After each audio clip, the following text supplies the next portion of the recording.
Hello दोस्तों, कैसे हैं आप? वैसे तो हमारे देश को साधु संतों का देश कहा जाता है। यहाँ पर कई तरह के अखाड़े और साधु संत हैं। इन्हीं में से एक नागा साधु भी होते हैं।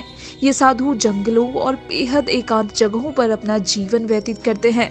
बहुत ही कम ऐसे अवसर होते हैं जब नागा साधु को हम देख पाते हैं।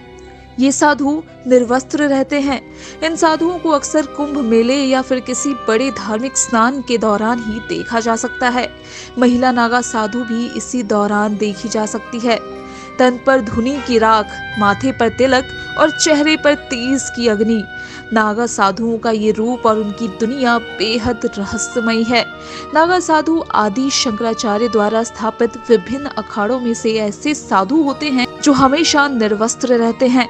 चाहे कितनी भी गर्मी हो या कितनी भी सर्दी हो, ये बिना कपड़ों के ही अपनी जिंदगी जीते हैं। कई बार आपने पुरुष नागा साधुओं को देखा होगा, लेकिन क्या आप जानते हैं कि पुरुषों की तरह ही महिला नागा साधु भी होते हैं? तो चलिए आज हम आपको इसके बारे में बताते हैं। सबसे पहले अगर आप इस चैनल पर नए हैं तो जल्दी से चैनल को सब्सक्राइब कर लीजिए। ऐसे में सवाल उठता है कि क्या महिला नागा साधु भी पुरुषों की तरह निर्वस्त्र रहती हैं?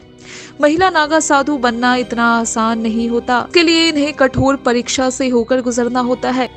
इन्हें 6 से 12 साल तक कठोर ब्रह्मचर्य का जीवन का पालन करना होता है। इसके बाद जब ये पूरी तरह खुद को भगवान के चरणों में समर्पित कर देती हैं, इसके बाद ही गुरु उन्हें नागा साधु बनने की अनुमति देते हैं।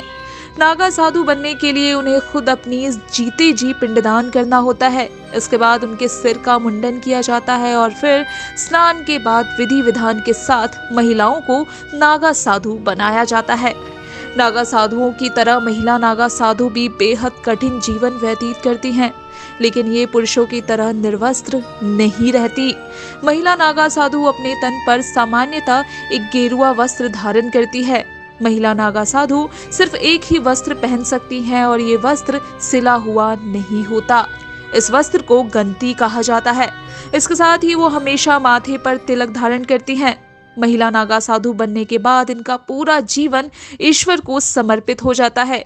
ये हमेशा ईश्वर की भक्ति में लीन रहती हैं। इनकी सुबह ईश्वर की उपासना से शुरू होती है और दिन भर इन्हें भगवान की भक्ति करनी होती है। सुबह जागने से लेकर रात तक ये पूजा पाठ करती रहती है। महिला नागा साधुओं को अन्य साध्वियां माता कहकर बुलाती हैं। इसके अलावा इन्हें नागिन, अवधूतानी कहकर भी संबोधित किया जाता है। तो क्या आप लोग भी महिला नागा साधु के बारे में ऐसा कुछ जानते हैं जो और कोई नहीं जानता? हमें कमेंट कर जरूर बताएं। वीडियो अच्छी लगे तो लाइक करें और अपने दोस्तों को शेयर करना ना भूलें।